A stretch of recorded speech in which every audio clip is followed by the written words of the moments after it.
사도 신경으로 신앙 고백 드림으로 새벽 예배 시작합니다. 전능하사 천지를 만드신 하나님 아버지를 내가 믿사오며 그 외아들 우리 주 예수 그리스도를 믿사오니 이는 성령으로 잉태하사 동정녀 마리아에게 나시고 본들 빌라도에게 고난을 받으사 십자가에 못 박혀 죽으시고 장사한 지 사흘 만에 죽은 자 가운데서 다시 살아나시며 하늘에 오르사 전능하신 하나님 우편에 앉아 계시다가 저리로서 산자와 죽은 자를 심판하러 오시리라. 성령을 믿사오며 거룩한 공회와 성도가 서로 교통하는 것과 죄를 사하여 주시는 것과 몸이 다시 사는 것과 영원히 사는 것을 믿사옵나이다. 아멘. 이 아침에 우리에게 주시는 하나님의 말씀은 이사야 29장 1절에서 14절 말씀까지, 이사야 29장 1절에서 14절 말씀까지. 네, 우리 말씀 찾으셨으면 한 목소리로 같이 읽겠습니다. 슬프다 아리엘이여 아리엘이여, 다윗이 진친 성읍이여, 해마다 절기가 돌아오려니와 내가 아리엘을 괴롭게 하리니 그가 슬퍼하고 애곡하며 내게 아리엘과 같이 되리라. 내가 너를 사면으로 둘러 진을 치며 너를 애워 대를 쌓아 너를 치리니 네가 낮아져서 땅에서 말하며 네 말소리가 나직이 티끌에서 날 것이라. 네 목소리가 신접한 자의 목소리같이 땅에서 나며 네 말소리가 티끌에서 짖거리리라. 그럴지라도 네 대적의 무리는 세미한 티끌 같겠고 강포한 자의 무리는 날려가는 겨 같으리니 그 일이 순식간에 갑자기 일어날 것이라. 만군의 여호와께서 우레와 지진과 큰 소리와 회오리 바람과 폭풍과 맹렬한 불꽃으로 그들을 징벌하실 것인즉, 아리엘을 치는 열방의 무리 곧 아리엘과 그 요새를 쳐서 그를 공고하게 하는 모든 자의 꿈같이 밤의 환상같이 되리니, 줄인 자가 꿈에 먹을지라도 깨면 그 속은 여전히 비고, 목마른 자가 꿈에 마셨을지라도 깨면 곤비하며 그 속에 갈증이 있는 것 같이 시온산을 치는 열방의 무리가 그와 같으리라. 너희는 놀라고 놀라라. 너희는 맹인이 되고 맹인이 되라. 그들의 취함이 포도주로 말미암음이 아니며 그들의 비틀거림이 독주로 말미암음이 아니니라. 대저 여호와께서 깊이 잠들게 하는 영을 너희에게 부어주사 너희의 눈을 감기셨음이니 그가 선지자들과 너희 지도자인 선견자들을 덮으셨음이라. 그러므로 모든 계시가 너희에게 봉한 책의 말처럼 되었으니 그것을 글 아는 자에게 주며 이르기를 그대에게 청하노니 이를 읽으라 하면 그가 대답하기를 그것이 봉해졌으니 나는 못 읽겠노라 할 것이요. 또 그 책을 글 모르는 자에게 주며 이르기를 그대에게 청하노니 이를 읽으라 하면 그가 대답하기를 나는 글을 모른다 할 것이니라. 주께서 이르시되 이 백성이 입으로는 나를 가까이하며 입술로는 나를 공경하나 그들의 마음은 내게서 멀리 떠났나니 그들이 나를 경외함은 사람의 계명으로 가르침을 받았을 뿐이라. 그러므로 내가 이 백성 중에 기이한 일 곧 기이하고 가장 기이한 일을 다시 행하리니 그들 중에서 지혜자의 지혜가 없어지고 명철자의 총명이 가려지리라. 아멘. 오늘은 함께 읽으신 이사야 29장 1절에서 14절 말씀을 중심으로 열심을 넘어 진심으로 라는 제목의 말씀으로 잠시 은혜를 나누겠습니다. 우리는 지금 이사야 1부의 네 번째 부분인 화와 회복의 노래라는 부분을 보고 있습니다. 오늘 말씀은 어제 말씀인 오만한 유다 지도자들에 대한 심판에 대한 경고의 말씀에 이어서 나오는 말씀입니다. 먼저 1절부터 8절까지의 말씀은 하나님의 징계의 목적이 그들을 멸망시킨 데 있는 것이 아니라 연단을 통해서 그들을 돌이키게 하고 궁극적으로는 그들을 구원하는 데 있다라는 사실을 보여주는 말씀입니다. 먼저 1절과 2절 말씀해 보시면 슬프다 아리엘이여 아리엘이여 다윗이 진친 성읍이여 해마다 절기가 돌아오려니와 내가 아리엘을 괴롭게 하리니 그가 슬퍼하고 애곡하며 내게 아리엘과 같이 되리라 그럽니다. 이사야 선지자는 자신의 소명과 역할을 상실한 예루살렘을 바라보면서 탄식하고 슬퍼합니다. 여기 아리엘이라고 하는 말은 예루살렘을 뜻하는 표현인데요, 사자라는 뜻을 가진 아리와 하나님이라는 뜻을 가진 엘이 합쳐진 단어로 하나님의 사자라는 뜻을 가지고 있습니다. 그러니까 예루살렘은 하나님의 사자와 같이 하나님의 사랑과 공의 그리고 하나님의 구원을 만방에 알려야 할 책임이 있다라는 사실을 보여주는 표현이라고 할 수 있겠습니다. 그런데 이 아리엘, 예루살렘을 가리켜서 다윗이 진친 성읍이요, 또 이런 표현이 나옵니다. 무슨 말이냐면 사무엘하 5장 말씀에 보면 다윗이 통일 왕국을 세우고 난 다음에 이스라엘의 수도를 헤브론에서 이제 예루살렘으로 옮기려고 합니다. 그때 다윗이 수도로 삼으려고 했던 곳이 예루살렘인데, 이 예루살렘의 본래 이름은 여부수 성이죠. 여부수 족속들이 차지하고 있었습니다. 그래서 다윗이 성을 빼앗기 위해서 진을 치고 여부수 족속을 쫓아냈습니다. 그래서 그때부터 사람들은 그 성을 다윗성이라고 부르기 시작했고, 나중에 이곳에 성전이 세워지게 되고 예루살렘은 이스라엘의 정치, 경제, 문화, 사회, 종교의 중심지가 되었습니다. 그래서 이 아리엘, 예루살렘을 가리켜서 다윗이 진친 성읍이요, 이렇게 표현한 겁니다.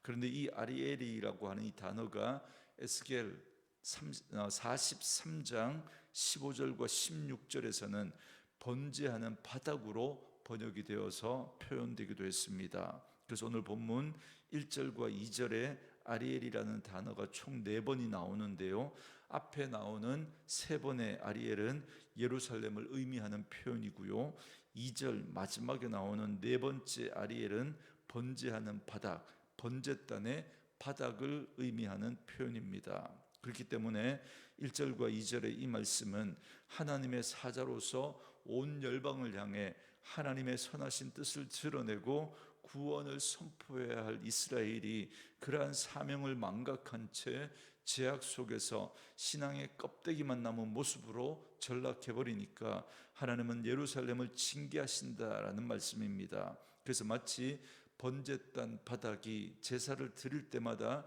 제물을 드리기 위해서 짐승을 잡은 피가 흐르고, 그리고 그 제물을 태울 때 불에 타오르는 것처럼 이스라엘이 하나님의 징계로 말미암아 피가 흐르고 불타오르게 될 것을 말씀하고 있는 겁니다. 그래서 이어지는 3절과 4절 말씀에서는 하나님의 강력한 심판의 말씀이 선포됩니다. 그래서 3절 말씀은 강력한 아수르 군대에 의해서 예루살렘이 포위될 것을 말씀하시는 표현입니다. 그리고 4절은 그렇게 아수르 군대에 의해서 포위된 채 예루살렘은 마치 신접한 자가 중얼거리듯 낮은 목소리로 말할 것이다 라는 겁니다. 그러니까 숨을 죽이고 낮은 목소리로 말해야만 하는, 제대로 말도 못하는 처지가 될 것이다 라는 겁니다. 그런데 이렇게 강력한 하나님의 심판을 예언하다가 5절부터 8절에서 분위기가 갑자기 바뀝니다. 5절 말씀에 그럴지라도 네 대적의 무리는 세미한 티끌 같겠고 강포한 자의 무리는 날려가는 겨 같으리니 그 일이 순식간에 갑자기 일어날 것이다 그럽니다.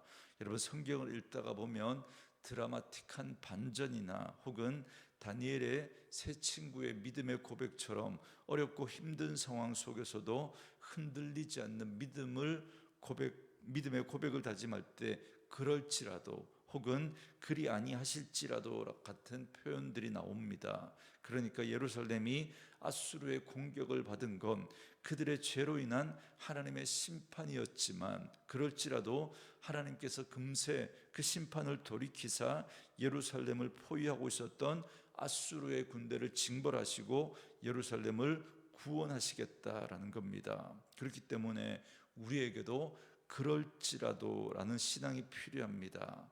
아무리 대적들이 예루살렘을 공격할지라도 그들은 먼지처럼 바람에 날리는 겨와 같이 순식간에 사라져 버릴 것입니다. 하나님이 후하고 풀어버리시면 그 숨결은 믿는 자들에게는 생기가 되고 에스골 골짜기의 마른 뼈들이 여호와의 군대로 일어나는 것처럼 될 것이지만, 그러나 하나님을 대적하는 자들에게는 그 하나님의 입김이 강력한 심판으로 불어닥치게 될 것입니다. 그래서 결국 7절 말씀처럼 될 것입니다.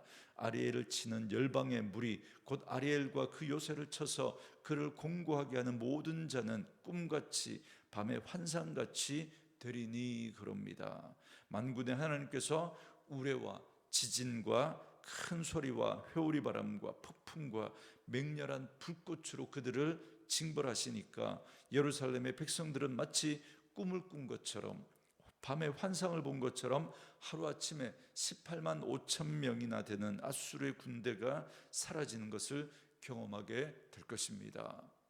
그렇기 때문에 모든 문제의 열쇠는 하나님께 있습니다.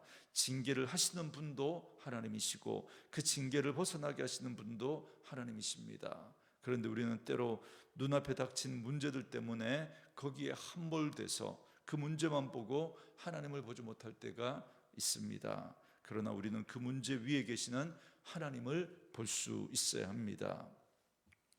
계속해서 9절부터 14절의 말씀은 예루살렘이 이러한 하나님의 심판을 왜 받을 수밖에 없는지, 유다의 영적인 타락상에 대해서 지적하는 말씀이 나옵니다. 오늘 본문은 14절까지 우리가 읽었지만 사실은 16절까지 말씀을 묶어서 봐야 합니다. 유다의 영적 타락상에 대해서 16절까지 세 가지를 말씀하고 있기 때문에 그렇습니다. 그 중에서 오늘 본문은 두 가지가 나오고요, 15절과 16절에서 또 한 가지가 나오는데, 어제 말씀드린 것처럼 유다의 지도자들에 대한 어리석음과 교만에 대해서 말씀하고 있습니다. 먼저 9절부터 12절은 유다의 영적 타락상에 대한 첫 번째 증상을 말씀하고 있는데요, 하나님께서 거듭 말씀해 주셨음에도 불구하고 도무지 깨닫지 못하는 유다 백성들의 영적인 무지를 지적하고 있습니다. 9절과 10절 말씀에 너희는 놀라고 놀라라. 너희는 맹인이 되고 맹인이 되라. 그들의 취함이 포도주로 말미암음이 아니며 그들의 비틀거림이 독주로 말미암음이 아니니라. 대저 여호와께서 깊이 잠들게 하는 영을 너희에게 부어주사 너희의 눈을 감기셨음이니 그가 선지자들과 너희의 지도자인 선견자들을 덮으셨음이라 그럽니다. 이게 무슨 말이냐면 하나님의 백성들의 눈이 멀쩡한데도 맹인처럼 비틀거리고, 그들이 술이 취한 게 아닌데도 술 취한 사람처럼 비틀거린다는 겁니다. 왜냐하면 백성들의 눈이 되어야 할 선지자들과 영적 지도자들이 맹인처럼 되어버렸기 때문입니다. 이 말씀을 문자적으로 보면 여호와께서 깊이 잠들게 하시고 여호와께서 덮으셨다라고 말씀하시니까 이걸 하나님이 그렇게 하셨다라고 이해하시면 안 됩니다. 로마서 1장의 표현처럼 하나님께서 그들의 마음의 정욕대로, 그들의 부끄러운 욕심대로, 그들의 그 상실한 마음대로 내버려 두신 겁니다. 그러니까 그들이 그 정욕과 욕심과 하나님을 떠나 자기 중심이 된 그 상실한 마음으로 하나님의 말씀을 들으니까 들어도 들리지 않는 겁니다. 보아도 보이지 않는 겁니다. 그래서 결국 어떻게 됐느냐면 11절과 12절 말씀처럼 돼버리는 겁니다. 하나님의 말씀이 봉인된 책처럼, 볼 수 없는 책처럼 그렇게 되어버렸다는 겁니다. 그래서 하나님의 자녀들에게 하나님의 말씀을 읽으라고 하면 못 읽겠다고 말하고 글을 모른다고 말하는 그 지경이 돼버린 겁니다. 다음으로 13절과 14절은 유다의 영적 타락의 두 번째 증상으로 그들의 외식적이고 관습적인 신앙, 다시 말하면 마음이 떠난 신앙을 지적하고 있습니다. 먼저 13절 말씀해 보시면 주께서 이르시되 이 백성이 입으로는 나를 가까이하며 입술로는 나를 공경하나 그들의 마음은 내게서 멀리 떠났나니 그들이 나를 경외함은 사람의 계명으로 가르침을 받았을 뿐이라 그럽니다. 여러분, 하나님께서 마음이 떠난 예배는 더 이상, 하나님에게서 마음이 떠난 예배는 더 이상 예배가 아닙니다. 하나님께서 마음이 떠난 기도는 더 이상 기도가 아닙니다. 하나님에게서 마음이 떠난 찬양은 더 이상 찬양이 아닙니다. 여러분, 이스라엘 백성들이 한 번도 제사를 드리지 않거나 절기를 드리지 않거나 안식일을 지키지 않는 일은 없었습니다. 그런데 왜 하나님은 그들이 나를 버렸다, 나를 떠났다라고 말씀하시느냐면 하나님에게서 그 마음이 떠났기 때문입니다. 그래서 이 백성들이 입술로는 하나님을 공경할 뿐이지 마음은 이미 하나님에게서 멀리 떠나 있었다는 겁니다. 그렇기 때문에 14절 말씀대로 하나님은 그들을 징계하실 것입니다. 기이한 일을 당하게 하실 것입니다. 그들 중에 자신의 지혜와 명철을 자랑하는 자들의 지혜와 총명을 빼앗아 버릴 것입니다. 저는 이 말씀을 묵상하면서 깨달아지는 겁니다. 이게 징계구나. 그냥 하나님께서 그 상실한 마음대로 내버려 두시는 것, 그게 징계다라는 사실을 다시 한번 깨닫게 됩니다. 똑똑한 것 같은데, 많이 배운 것 같은데, 많이 가진 것 같은데, 그런데 그들이 그것 때문에 마음이 높아져서 하나님을 멀리하고 살아가는 그 모습들, 그 상실한 마음대로 내버려 두시는 것, 그게 징계다라는 생각을 다시 한번 하게 됩니다. 여러분, 우리도 매일의 삶 속에서 많은 말씀을 읽고 수많은 설교를 듣고 하나님께서 사인처럼 보여주시는 수많은 일들을 보고 살아갑니다. 그러나 보인다고 다 보는 것은 아니고 본다고 다 아는 것은 아닙니다. 여러분, 하나님의 말씀은 하나님 중심으로 보고 듣는가, 아니면 내가 중심이 되어서 보고 듣는가에 따라 달라집니다. 내가 중심이 되어버리면 내가 듣고 싶은 것만 듣고 보고 싶은 것만 보게 됩니다. 그래서 믿음은 내 생각을 끄집어내고 하나님의 생각을 집어넣는 겁니다. 그렇게 내 생각을 끄집어내고 하나님의 생각을 집어넣기 시작하면 우리 주변에서 일어나고 있는 그 모든 상황과 일들이 하나님 뜻 안에서 하나님의 섭리 가운데서 하나님이 하시는 일들이 보이기 시작합니다. 놀랍도록 위대하신 하나님의 능력을 보게 될 것이고요. 그리고 말할 수 없이 세밀한 하나님의 손길을 보고 놀라고 또 놀라게 될 것입니다. 그리고 또 다른 사람을 보며 손가락질하고 지적하고 공격하는 것이 아니라 죄악 가운데 서 있는 나를 먼저 바라보게 되고, 그리고 나서 세상을 바라보며 탄식하고 두려워하게 될 것입니다. 그러나 내가 중심이 되어 보게 되면 나만 보입니다.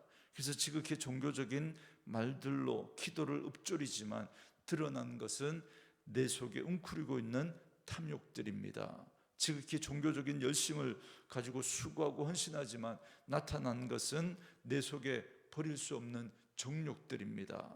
그런 나는 결코 세상을 보면서 탄식하지 않습니다. 세상에서 남들보다 더 잘 살고 싶을 뿐이고 남들보다 더 잘 살지 못할까 봐 두려울 뿐입니다. 하나님의 저주와 심판은 나와 상관없는 이야기처럼 들리게 될 것입니다. 여러분, 이것이 바로 하나님을 떠난 상실한 마음 가운데 내가 하나님 되어 살아가는 사람들의 모습이고, 이게 어쩌면 하나님 앞에 심판이라고 말할 수 있습니다.